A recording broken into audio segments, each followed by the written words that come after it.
Yo, what's up? Ito na naman ang inyong Daddy G. And today, ano tayo? Kukuha tayo ng sabaw dito sa sasakyan. Hindi, joke lang. Ano tayo? Flashing ng coolant. Papalit tayo ng coolant. Masyado ng ano to. Masyado ng dirty. So, kailangan ng palitan. Tapos, ito, sa reserve, papalitan din natin yan. Tanggalin muna natin itong takip. I-check natin. Ayaw matanggal. Check natin itong takip, kung okay pa ba yung spring sa yung goma. Okay na okay pa. Goods pa. So, ito, yan, yung reserve. Tatanggalin natin yan. Nahihila lang naman yan. Lilinisin na rin natin. Para pag nilagyan natin ng bago, fresh na fresh. Diba? Natin naman. Tapos ito naman, natanggal ko na. Ayan, hinila lang naman yan. Para naman tornilyo. Tapon na natin yung laman. Kasi lilinisin natin yan. Pati yung loob. Kailangan malinis natin yan.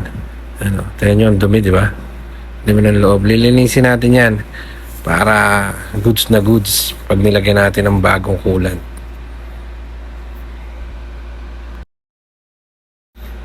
At ito na siya guys, nalinis ko na. Ayan, ginamitan ko ng basahan yung loob niya para malinis.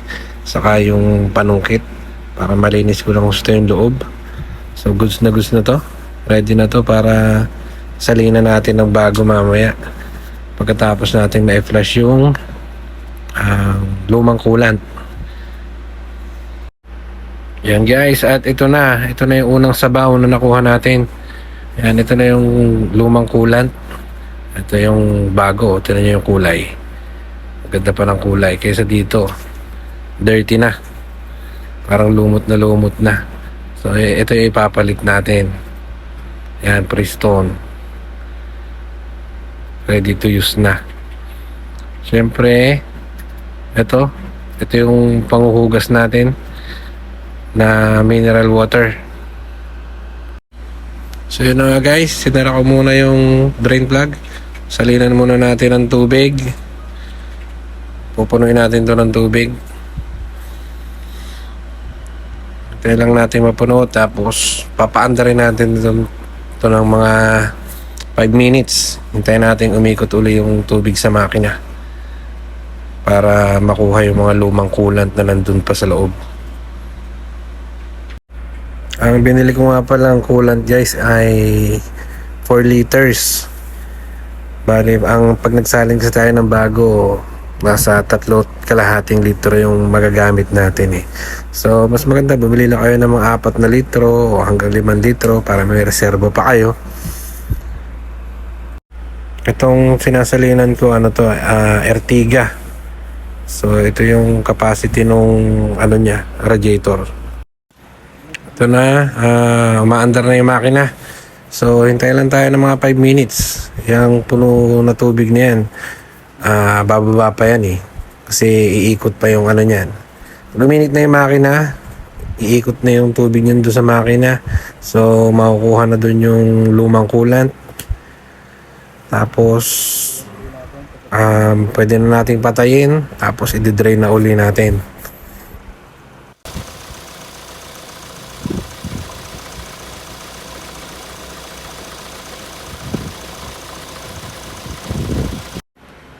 Ito na guys yung pangalawang sabaw na makukuha natin. Ayan na, kita nyo, di ba? Green pa rin. Kahit nasalina na natin ng tubig. Yan yung mga tirang coolant pa na umikot na dun sa ating makina. So, lahat nung natira, lalabas pa yan. Kaya dapat salinan pa uli natin. Ubusin na natin yung yung mineral water na pambanlaw natin, panghugas. Tapos noon, na-drain, sara na natin yung plug. Pwede na salinan ng bago. Ubos na yung tubig. Yan, nilagay ko na lahat yan. Tapos tingnan nyo, yung umaagos na tubig ay puti na.